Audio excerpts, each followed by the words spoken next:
Radical axis, last class में हमने start किया था। Radical axis of two circles क्या होता है? Locus of point from which length of tangent to two given circles are equal और power of point are equal, वो है रेडिकल एक्सिस। रेडिकल एक्सिस क्या आती है? एक स्ट्रेट लाइन जो कि दो सर्कल्स के सेंटर्स को जो ज्वाइन करने वाली लाइंस है उनके परपेंडिकुलर होती है, ये है रेडिकल एक्सिस। रेडिकल एक्सिस की इक्वेशन निकालने के लिए क्या करते हैं? दो सर्कल्स अगर S1 S2 दिए हुए हैं तो होती है S1 minus S2 is equal to 0, और ये फॉर्मूला लगाने से पहले एक्स स्क्वायर का कोएफिशिएंट सेम बना लेते हैं दोनों में, तो वाई स्क्वायर कोएफिशिएंट भी सेम हो जाएगा, जो कि सर्कल प्रॉपर्टी। ये नोट में फर्स्ट पॉइंट हमने पढ़ा था रेडिकल एक्सिस प्रॉपर्टीज में, radical axis is perpendicular to line joining centres of the circle. ये लास्ट लेक्चर में हुआ था। पॉइंट नंबर 2 पढ़ते हैं। Excuse me sir. हाँ बोलिए। सर पावर ऑफ पॉइंट का मतलब होता है कि वो जो कोऑर्डिनेट होगा वो इक्वेशन को सेटिस्फाई करेगा? नहीं, सेटिस्फाई नहीं करेगा। उस इक्वेशन में हमें बस रखना होता है।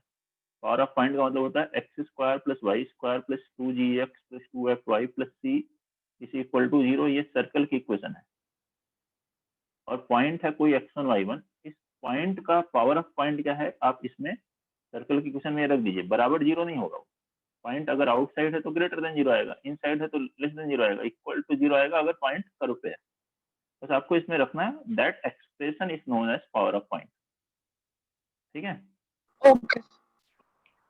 अब आगे बात करें। Next property, radical axis of two circles.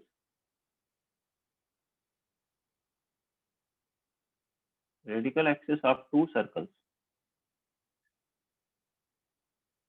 need not to pass through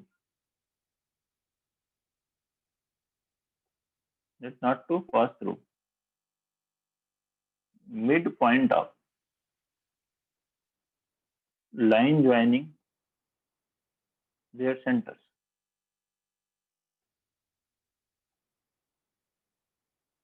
radical axis जो है दो सर्कल की, ये दो टू सर्कल्स हैं, तो इनकी जो रेडिकल एक्सिस यहाँ पर आ रही है, ये रेडिकल एक्सिस इनके मिड पॉइंट से पास हो ऐसा नहीं है। C1 और C2 अगर इसके सेंटर हैं तो ये पॉइंट M है, तो MC1 इन जनरल MC2 के बराबर नहीं है। एक पर्टिकुलर केस में इक्वल भी होगा। कौन सा? अगर सर्कल्स की रेडियस सेम हो तो मिड पॉइंट से हो जाएगा। रेडियस सेम हो तो रहेगा, परपेंडिकुलर होता है, इसके बाइसेक्ट नहीं करता। लाइन ज्वाइनिंग सेंटर्स को बाइसेक्ट नहीं करेगा। नेक्स्ट लिखें, third, if two circles intersect, अगर दो सर्कल्स इंटरसेक्टिंग है, if two circles intersect then radical axis will be, radical axis will be common chord of the circles।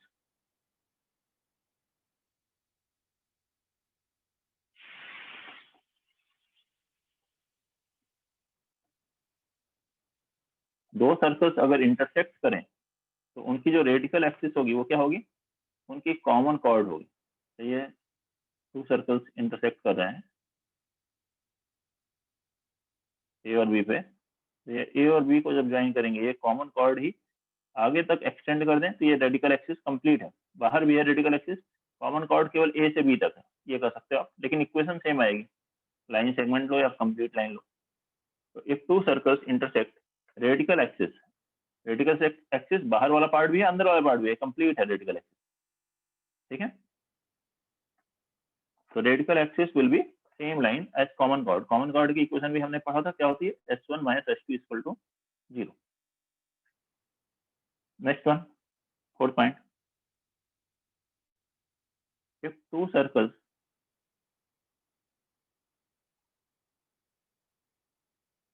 Touch each other then radical axis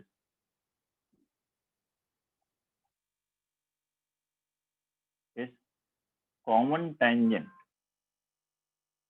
radical axis जो होती है वो common tangent होती है eight their common point, जो उनका common point होता है जहां पे दोनों सर्कल्स टच कर रहे होते हैं, उस पॉइंट पर आप टेंजेंट अगर ड्रा करते हैं तो that will be radical axis. To circles हैं, इस पॉइंट पी पर टच कर रहे हैं, तो ये जो टेंजेंट है this will be radical axis. To circles हैं जिनके सेंटर C1 C2, मतलब कॉमन टेंजेंट की डायरेक्ट इक्वेशन आप लिख सकते हो।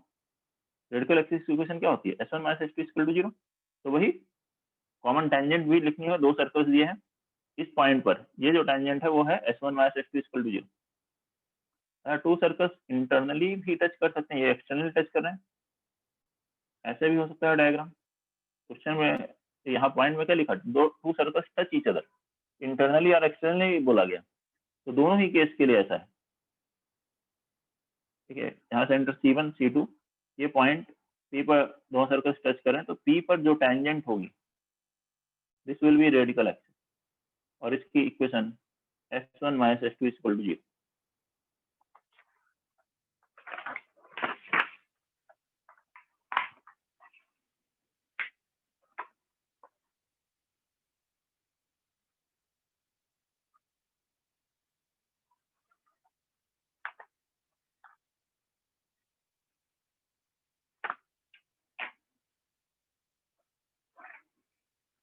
पॉइंट नंबर 5 लिखेंगे।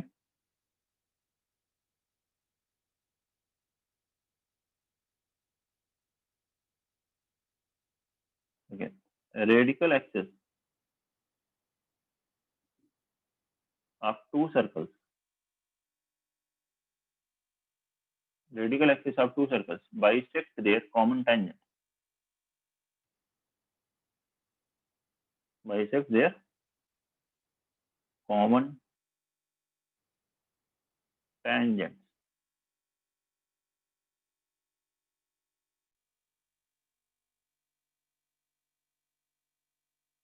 क्या है इस पॉइंट का मतलब, ये टू सर्कल्स हैं, ये कॉमन टेंजेंट हुई ए बी, तो ये जो रेडिकल एक्सिस है इन दोनों सर्कल की, इस ए बी के मिड पॉइंट पे जाके इंटरसेक्ट करेगी। क्यों होगा ऐसा, रेडिकल एक्सिस की डेफिनेशन क्या थी, locus of point from which length of tangent, length of tangent क्या थे, इक्वल थे। तो इस पॉइंट M से दोनों पर लेंथ ऑफ टेंजेंट इक्वल होनी चाहिए, तो ये MA और MB बराबर होना चाहिए। तो जहां पर ये कॉमन पॉइंट टेंजेंट को इंटरसेक्ट कर रही है radical axis, that must be mid point. ये C और D ये टेंजेंट है, तो इसके यहाँ पर मिड पॉइंट पर इंटरसेक्ट कर, कोई भी टेंजेंट हो, डायरेक्ट कॉमन टेंजेंट और ट्रांसवर्स कॉमन टेंजेंट, दोनों ही केस में देखिए यहाँ पर इंटरसेक्ट कर रही है इस टेंजेंट को PQ। ठीक है, अगर R है तो PR will be equal to QR, ऐसे ही सेकेंड कॉमन टेंजेंट के।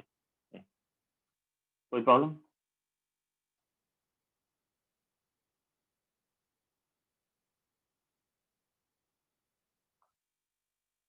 पॉइंट नंबर 5 था, पॉइंट नंबर 6,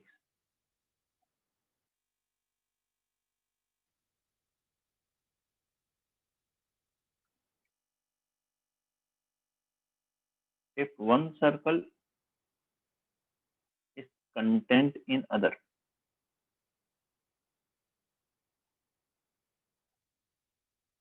एक सर्कल कंप्लीटली दूसरे के इनसाइड आ रहा है, टच भी नहीं कर रहा है, अगर टच कर रहा है तो कॉमन टेंजेंट ही रेडिकल एक्सिस आ जाएगी,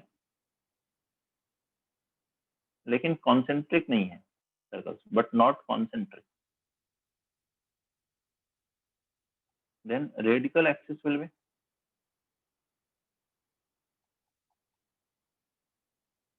will be outside of both the circle।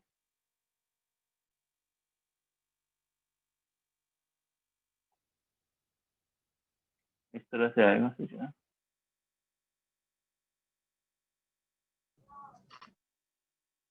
देखिए ये सर्कल्स, दो सर्कल्स हैं, इनके centre C1 C2, radical axis यहाँ कहीं पर आउटसाइड आपको मिलेगी, जो C1 C2 को लाइन ज्वाइनिंग पर परपेंडिकुलर हो। बाकी फॉर्मूला वही है, S1 - S2 = 0 से आप कैलकुलेट करोगे। दो सर्कल्स दिए हुए हो, कॉन्सेंट्रिक नहीं है, एक दूसरे के अंदर है, तो आप कैलकुलेट करके देखेंगे तो इसे परपेंडिकुलर डिस्टेंस निकालेंगे दोनों सेंटर से, तो वो रेडियस से करस्पॉन्डिंग रेडियस से ज्यादा आएगी। तो इस तरह से आप चेक भी कर सकते हैं कि ये पॉइंट वैलिड है या नहीं, कोई दो सर्कल्स इस तरह के लेकर के। और यही अगर दोनों सर्कल्स कॉन्सेंट्रिक हो, if two circles are concentric or concentric, then radical axis does not exist। तो रेडिकल एक्सिस एग्जिस्ट नहीं करते अगर दोनों ही सर्कल्स कॉन्सेंट्रिक हैं। जैसे कि मान लीजिए एक सर्कल हो गया x² + y² + 2gx + 2fy + c = 0 और c1 = 0। ये फर्स्ट सर्कल है। दूसरा सर्कल का सेंटर भी वही होगा, x² + y² + 2gx + 2fy + c2 = 0। दोनों की रेडियस अलग अलग हो गई। जैसे आप S1 - S2 करोगे, x² कैंसिल, y² कैंसिल और gf भी कैंसिल, तो C1 - C2 बराबर 0, और C1 - C2 तो 0 के बराबर है नहीं। ठीक है, कोई भी एक्स वाई में ऐसी कोई इक्वेशन आई नहीं, तो रेडिकल एक्सिस एग्जिस्ट नहीं करेगी if two circles are concentric circles।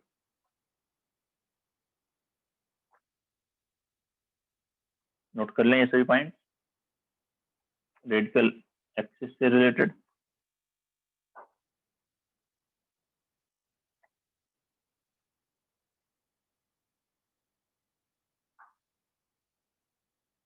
ठीक है, क्वेश्चंस करने से पहले कुछ और थ्योरी बता देते हैं आपको।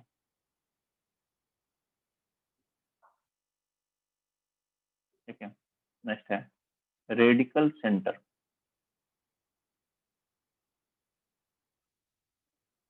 नेक्स्ट पॉइंट क्या है? Radical centre. रेडिकल सेंटर क्या होता है? Point of concurrency,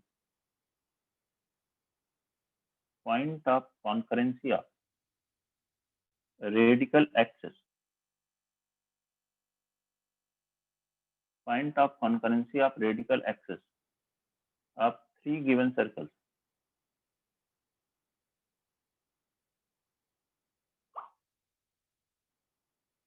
Point of concurrency of radical axis of three given circles whose centers are not collinear।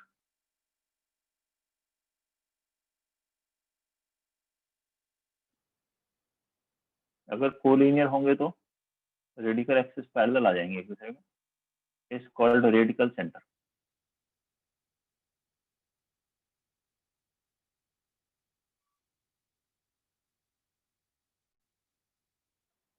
क्या यहाँ पर 3 सर्कल्स दिए हुए हैं, इनके सेंटर्स एक लाइन में नहीं होने चाहिए। 3 सर्कल हैं S1 S2 S3। जब आप S1 और S2 की रेडिकल एक्सिस निकालते हो ऐसे आ जाते हैं, S2 S3 के लिए और फिर S3 S1 के लिए। इन तीनों का ही जो पॉइंट ऑफ इंटरसेक्शन है, ये फर्स्ट रेडिकल एक्सिस हो गए, सेकेंड रेडिकल एक्सिस और थर्ड रेडिकल एक्सिस, ये तीनों ही कॉन्करेंट होंगे, एक पॉइंट पे इंटरसेक्ट करेंगे, सेम पॉइंट पर तीनों ही इंटरसेक्ट करेंगे। ऐसा नहीं होगा कि 1 और 2 का अलग पॉइंट हो, 2 3 का अलग हो। ये है P, this will be radical centre. ये होगा रेडिकल सेंटर। इससे आप रेडिकल एक्सिस की डेफिनेशन क्या होती है? इससे लेंथ ऑफ टेंजेंट किसी भी सर्कल पे इक्वल होता है, तो P से अगर मैं S1 और S2 दोनों पे टेंजेंट ड्रा करूं तो ये दोनों पर लेंथ ऑफ टेंजेंट सेम होगा। ऐसे ही P से S2 और S3 पे ड्रा करें तो ये P इन दोनों की रेडिकल एक्सिस पर भी है, ये भी लेंथ सेम होगी, तो मतलब PA बराबर PB बराबर PC बराबर L होगा। इस पॉइंट से तीनों ही सर्कल पर लेंथ ऑफ टेंजेंट सेम आनी चाहिए, वो पॉइंट है रेडिकल सेंटर। ठीक है, अब ये कॉन्करेंट होंगी, एक रेडिकल सेंटर आएगा, इसको आप प्रूव भी कर सकते हैं। देखते हैं इसे। लेट सर्कल्स बी, ये सर्कल्स हैं 3। S1 है first, x square plus y square plus 2g1x plus 2f1y plus c1 is equal to 0। Second circle S2 है, x square plus y square plus 2g2x plus 2f2y plus c2 is equal to 0। And third circle S3 है, x square plus y square plus 2g3x plus 2f3y plus c3 is equal to 0। ये 3 circle हैं S1 S2 S3। तो first radical axis पहले दोनों से, तो radical axis की equation देखो। S1 और S2 की रेडिकल एक्सिस क्या होगी? S1 minus S2 equal to 0। S1 से S2 को सब्ट्रैक्ट करो, क्या मिलेगा? 2 times G1 minus G2 into x plus 2 times F1 minus F2 into Y plus C1 minus C2 is equal to 0। ये आई first radical axis. S2 minus S3 equal to 0 करेंगे तो second radical axis क्या होगी? 2G2 minus G3 into x plus 2F2 minus F3 into Y plus C2 minus C3 is equal to 0। ऐसे ही and S3 minus S1 लिखोगे तो 2G3 minus G1 into x plus 2F3 minus F1 into Y plus C3 minus C1 is equal to 0। ये है radical axis.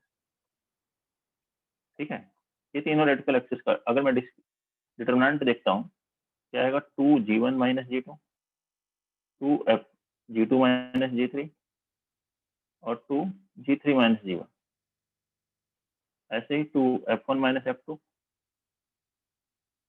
C1 minus C2, 2F2 minus F3, C2 minus C3, 2F3 minus F1 and C3 minus C1। अब इस पे जैसे ही property लगाते हो आप first row को ऐड करते हो, R1 को रिप्लेस कर देते हो R1 plus R2 plus R3, तो कॉमन लो G1 minus G2 plus G2 minus G3 plus G3 minus G1 cancel हो जाएगा। ये बन जाएगा 0 0 0, मतलब D की वैल्यू क्या आ जाएगी? 0। D 0 होने का मतलब ये तीनों लाइंस कॉन्करेंट है, तो रेडिकल एक्सिस आर कॉन्करेंट, तो एक ही पॉइंट पे जाके इंटरसेक्ट करेंगे और उसी पॉइंट ऑफ कॉन्करेंट को ही क्या कहते हैं? Radical centre. नोट करिए, कोई प्रॉब्लम है तो बताइए। सर डिस्क्रिमिनेंट के बाद कैसे हुआ? डिस्क्रिमिनेंट नहीं, डिटर्मिनेंट। डिटर्मिनेंट के बाद प्रॉपर्टी है ये डिटर्मिनेंट की। और फर्स्ट रो में क्या किया? First R1 plus R2 plus R3 add कर दिया। R1 को ऐसे रिप्लेस कर सकते हैं ना, डिटर्मिनेंट में पढ़ा था आपने। यस तो जैसे ऐड करोगे तो फर्स्ट रो के सभी एलिमेंट 0 हो जाएंगे और किसी भी एक रो के सभी एलिमेंट 0 हो तो डिटर्मिनेंट की वैल्यू 0 हो जाती है।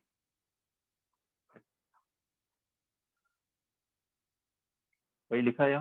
Okay, yes sir.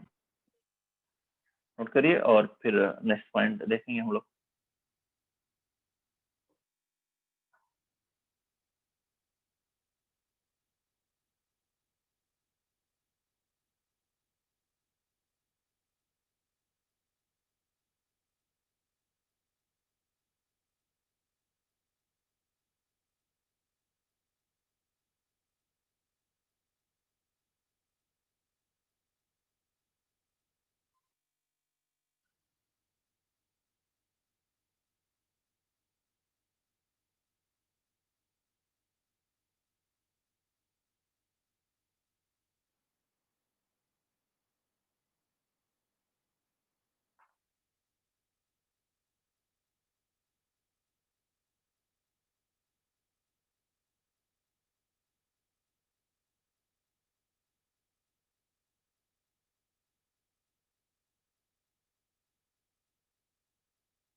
देखते हैं फिर next point. Angle between two lines, sorry angle between two circles. Angle between 2 circles,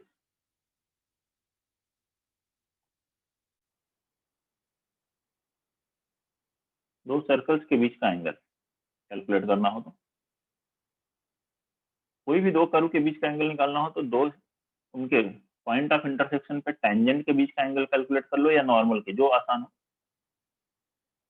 circle में नॉर्मल ज्यादा इजी होगा क्योंकि सेंटर से ज्वाइन करते ही नॉर्मल भी जाता है, तो लिखेंगे angle between two circles same as,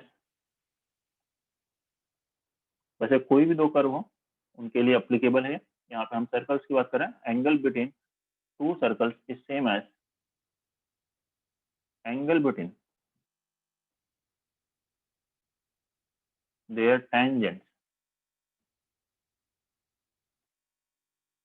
tangent और नॉर्मल, या तो टेंजेंट्स के बीच का एंगल कैलकुलेट कर लो या normal at their point of intersection, eight their point of intersection. देखें ये दो सर्कल हैं कि किसी पॉइंट पी पे इंटरसेक्ट करते हैं, तो यहाँ पे इनके नॉर्मल के बीच का एंगल कैलकुलेट करना ज्यादा इजी होगा क्योंकि सेंटर से ज्वाइन करोगे तो तुरंत ही नॉर्मल मिल जाएगा। ये जो एंगल थीटा है यही एंगल बिटवीन सर्कल्स है। जब एक सर्कल की रेडियस r1 है, सेकंड की r2 है, ये हो गया c1, ये c2, इनके बीच की डिस्टेंस c1 c2 है। ठीक है, सेंटर्स मालूम होंगे तो डिस्टेंस फॉर्मूला से डिस्टेंस भी आ जाएगी। तो एंगल क्या होगा, कोसाइन रूल लगा सकते हो आप, जब तीनों ही साइड्स मालूम हो और एक एंगल कैलकुलेट करना हो तो कॉस थीटा बराबर क्या लिख सकते हो, r1 square plus r2 square minus c1 c2 square. Cosine formula ये होता था अपॉन 2 r1 r2। इसकी हेल्प से angle between this to circles calculate कर सकते हैं। इसी में ये काफी इंपॉर्टेंट पॉइंट है, कई बार क्वेश्चंस आते हैं इस पर। ठीक है, सर्कल्स विल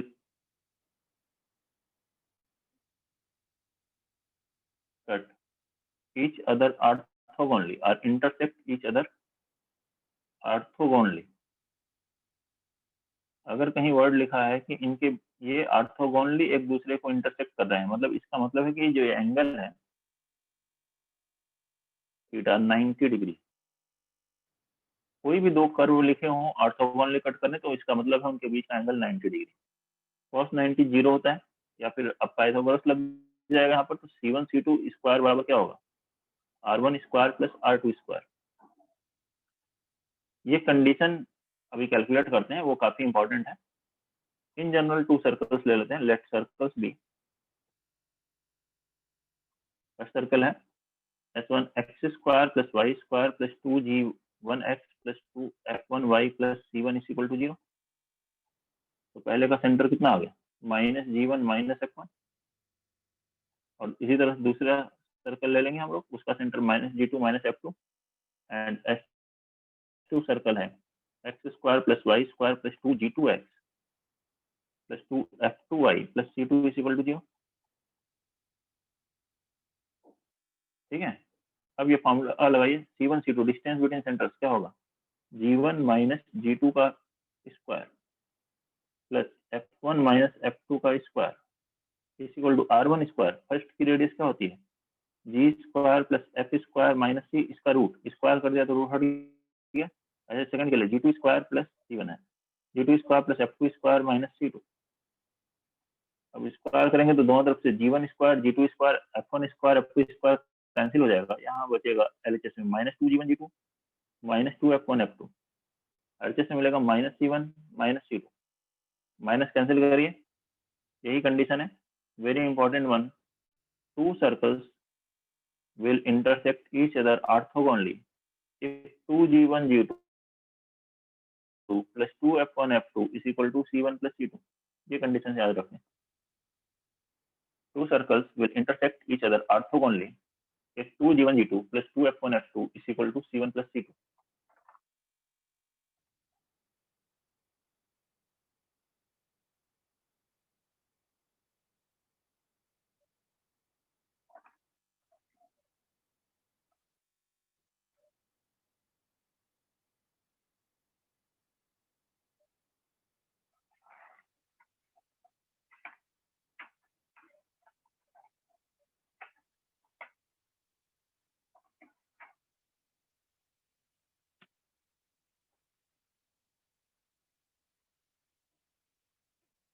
तो कुछ और पॉइंट्स मैं बताता हूँ पहले क्वेश्चंस, उसके बाद बताएंगे आपको सभी पॉइंट्स पर लेंगे।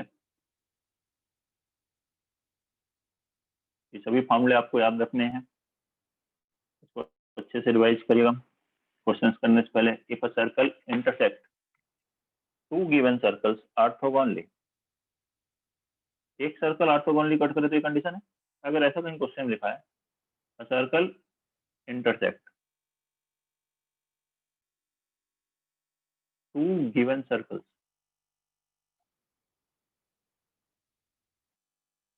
ऑर्थोगोनली, तो ऐसे बहुत सारे सर्कल्स आ सकते हैं, लेकिन उनके बारे में हम कुछ बता सकते हैं कि उनके लिए क्या कंडीशन होगी। Then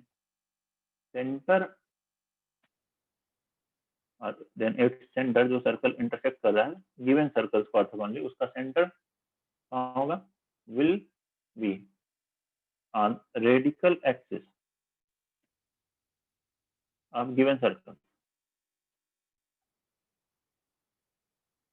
and radius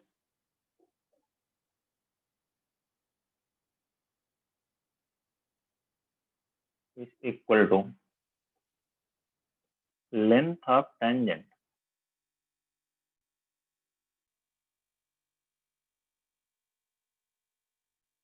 to any circle from this point, to any circle from this point।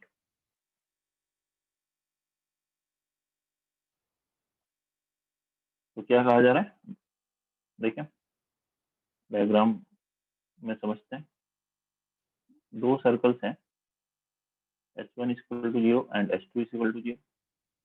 इन दोनों को एक सर्कल ऑर्थोगोनली कट करता है, यह है S इक्वल टू 0, ठीक है। तो इनका जो सेंटर होगा वो रेडिकल एक्सिस पर होगा इन दोनों सर्कल्स के। और यहाँ से जब इस पॉइंट से मान लीजिए बहुत सारे सर्कल हो सकते हैं, ऐसा एक ही नहीं, और भी कई सर्कल्स हो सकते हैं। आप यहाँ पे रेडिकल एक्सिस पे कहीं भी पॉइंट ले लो, ये ले लो पॉइंट, और इससे लेंथ आप टेंजेंट बनाओ, इसको सेंटर और ऐसे रेडियस लेकर के सर्कल बना दो, वो इन दोनों सर्कल्स को ऑर्थोगोनली कट करेगा। क्यों, अब देखिए इसको मैं सेंटर से ज्वाइन करता हूँ, ये है रेडियस इस सर्कल की, और इसको ज्वाइन करते हैं रेडियस यहाँ पर C2 से।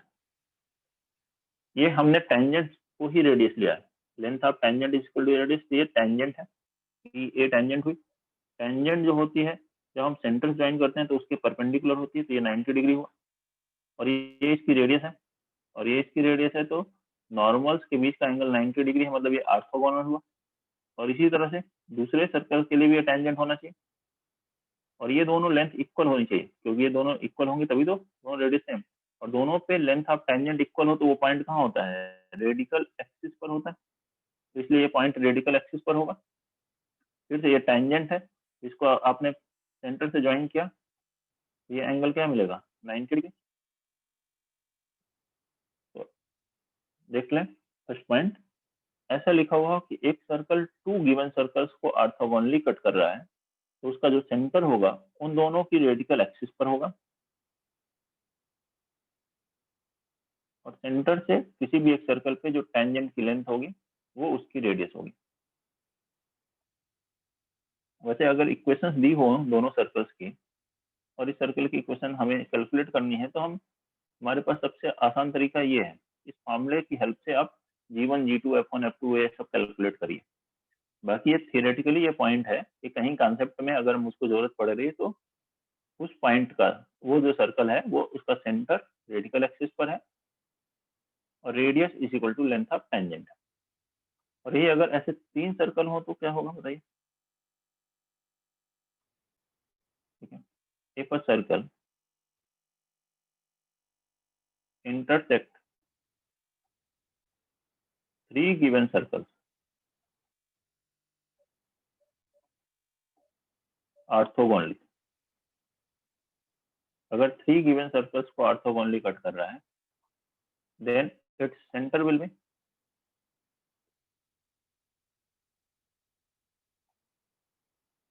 तो उसका सेंटर क्या होगा, रेडिकल सेंटर इन तीनों सर्कल का जो रेडिकल सेंटर होगा and length of tangent from it to any circle will be radius. वैसे ही देख सकते हैं आप, अब 3 सर्कल है तो इन दोनों की भी रेडिकल एक्सिस पर होना चाहिए, दो दो लेते हैं तो और 3 ले लिए तो उन तीनों की रेडिकल एक्सिस पर मीन्स रेडिकल सेंटर, तीनों का पॉइंट ऑफ इंटरसेक्शन नोट कर लीजिए। कोई दिक्कत है तो बताइए।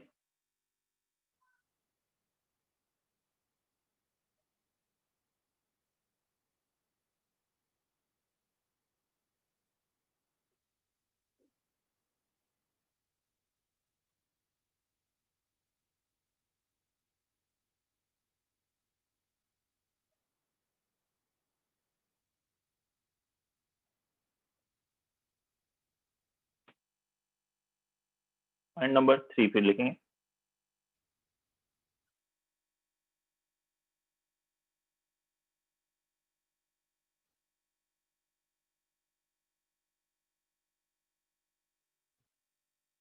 पॉइंट नंबर 3 क्या, if a line is orthogonal to if a line is orthogonal to a circle, अगर एक लाइन एक सर्कल पे ऑर्थोगोनल है then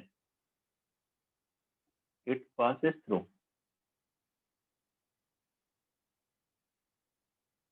centre of the circle.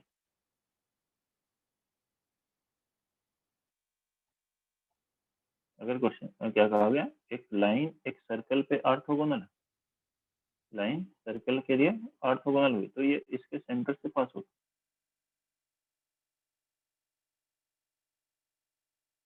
Orthogonal मतलब नॉर्मल। एक लाइन अगर लिखा है, लाइन के लिए वर्ड लिखा जाए तो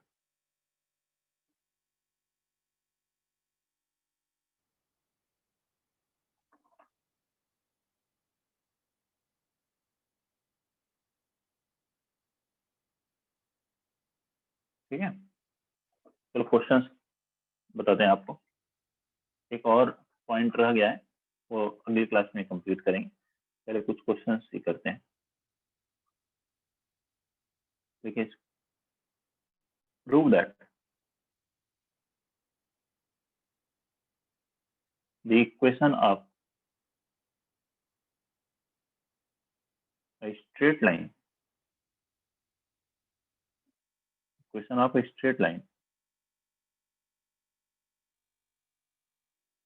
meeting circle x square plus y square is equal to a square in 2 points at equal distance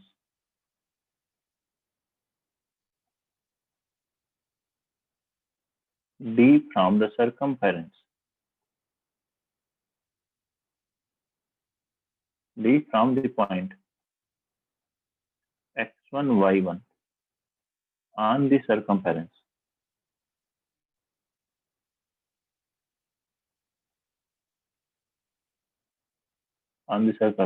if xx1 plus yy1 minus a square plus b square by 2 is equal to 0। बनाइए इसको। Prove that equation of a straight line meeting this circle in 2 points at equal distance d from the point x1 y1 on the circumference xx is circumference पे है ये point x1 y1। करिए calculate.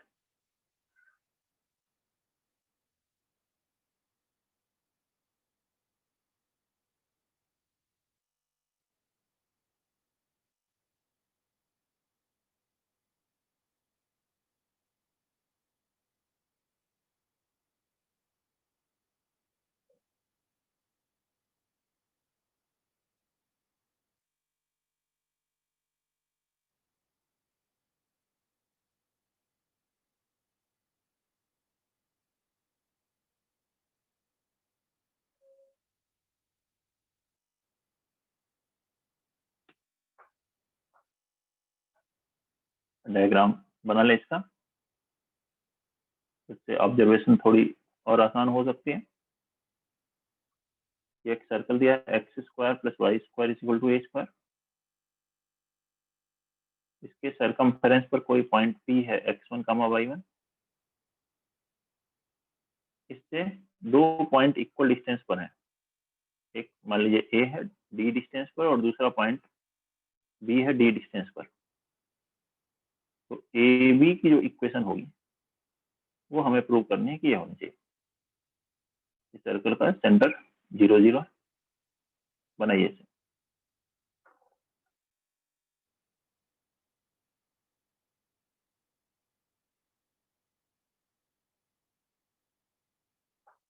A B line की equation calculate करनी है।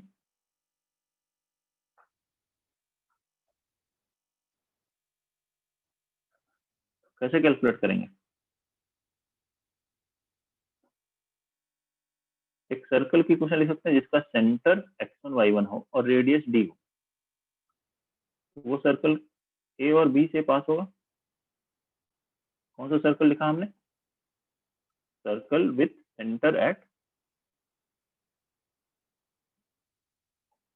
P and radius d। क्या होगा वो सर्कल? x माइनस x1 का square plus y minus y1 का स्क्वायर y माइनस y1 का whole square is equal to d square. आ जाएगा? ये जो सर्कल है और ये सर्कल, पहला सर्कल मान लो S1 है और ये दूसरा सर्कल S2 है। इन दोनों सर्कल के लिए ए बी क्या है? Common chord. स्क्वायर कर लेते हैं, X square plus Y square minus 2x1 x minus 2y1 y plus x1 square plus y1 square minus d square is equal to 0। तो ये A B that is common chord. Common chord की equation क्या होती है? S1 minus S2 is equal to 0। तो इसमें से subtract करिए, ये S1 हो गया, ये S2 हो गया। सब्ट्रैक्ट करिएंगे तो क्या आएगा? X square Y square cancel, यहाँ मिलेगा 2x1 x plus 2y1 y minus X square x1 square minus y1 square plus d square और यहाँ से minus a square is equal to 0। अब देखिए जो प्रूव करना है उसमें x1 स्क्वायर y1 स्क्वायर नहीं है, बस ये पॉइंट x1 y1 जो है ये इस सर्कल के ऊपर ही तो है। तो सर्कल की इक्वेशन को सेटिस्फाई करता है, तो यहाँ से माइनस कॉमन लेंगे तो x1 square plus y1 square की जगह क्या ले सकते हो?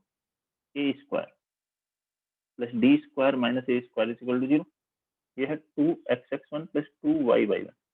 2 से डिवाइड कर दीजिए, ये आ गया x1 प्लस y1, यहाँ minus 2a square by 2 minus a square plus d square upon 2 is equal to 0।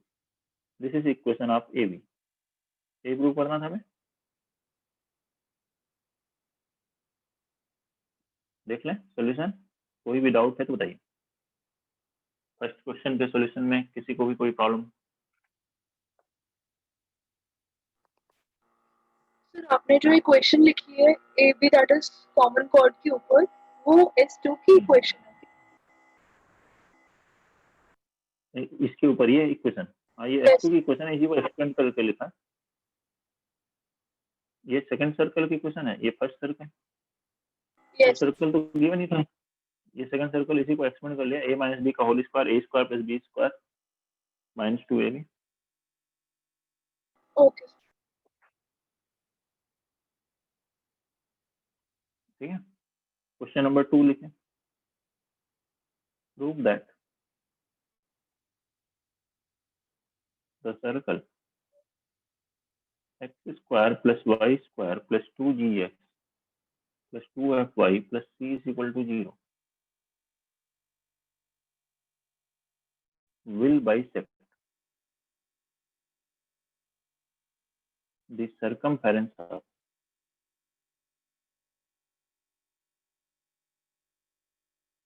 the circle x square plus y square plus 2g dash x plus 2f dash y plus c dash is equal to 0 if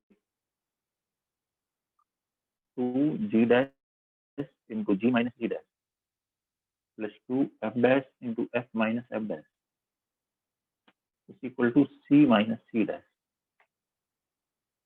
बनाइए इसे। Second question,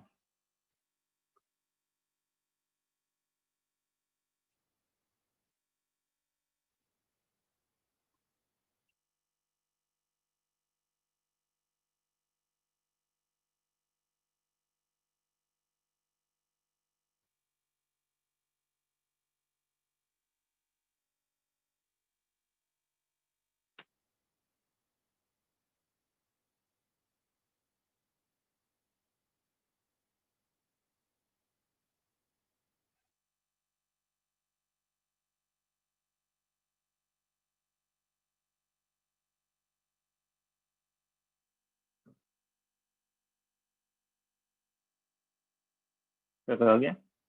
first circle second circle के हो गया। Circumference को bisect करेगा। Sorry, क्या है? First circle second circle के सर्कमफेरेंस को बाइसेक्ट कर रहा है। दो सर्कल हैं और ये फर्स्ट सर्कल S1 हो गया, ये एक दूसरा सर्कल S2 है। S1 S2 के सर्कमफेरेंस को बाइसेक्ट कर रहा है, मतलब ये पार्ट और ये पार्ट इक्वल है। तो ये जैसे ही ज्वाइन करोगे, A और B है, मान लो ये AB को ज्वाइन करोगे तो AB जो होगा डायमीटर होगा सेकंड सर्कल का, तभी तो हाफ सर्कल इधर हाफ सर्कल इधर, तो सर्कमफेरेंस बाइसेक्ट हो गया। तो इनकी common chord AB, that is common chord की इक्वेशन क्या लिखते हैं हम लोग? S1 minus S2 equal to 0। जैसे इसमें सब्ट्रैक्ट करेंगे तो क्या मिलेगा?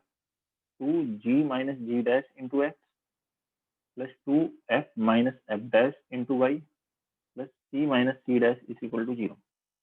अब ये जो कॉमन कॉर्ड है, इसी के ऊपर सेकंड सर्कल का सेंटर होना चाहिए। सेकंड सर्कल का सेंटर क्या हुआ? सेकंड सर्कल था ये, तो इसका सेंटर है minus ji dash minus F dash, minus ji dash minus F dash is on it, तभी बाइसेक्ट हो रहा है सर्कमफेरेंस। ये इसे सेटिस्फाई करेगा। तो एक्स के यहाँ रखिए माइनस जी डैश, तो आ गया minus 2 g dash into g minus जी dash minus 2 f dash into f minus F dash, और इसको लिख लिए आरएचएस में तो हो गया minus times c minus c dash. चलेगा, माइनस दोनों तरफ से कैंसिल कर दिया, यही आंसर दिया हुआ है। 2 g dash into g minus ji dash plus 2 f dash into f minus F dash is equal to c minus c dash. Note करिए इसको सभी लोग, और नेक्स्ट क्लास में और क्वेश्चन करेंगे। और एक लास्ट आर्टिकल बचा हुआ है,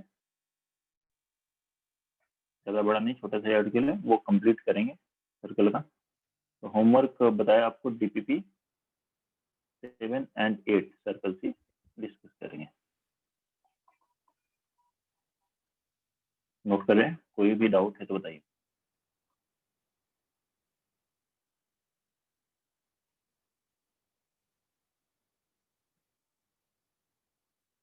ठीक है, सर बाइसेक्ट का मतलब तो बस उसको कट करेगा। तो फिर अगली क्लास में पढ़ते हैं। बाइसेक्ट मतलब 2 इक्वल पार्ट में डिवाइड करेगा, 2 बराबर पार्ट में डिवाइड करता है।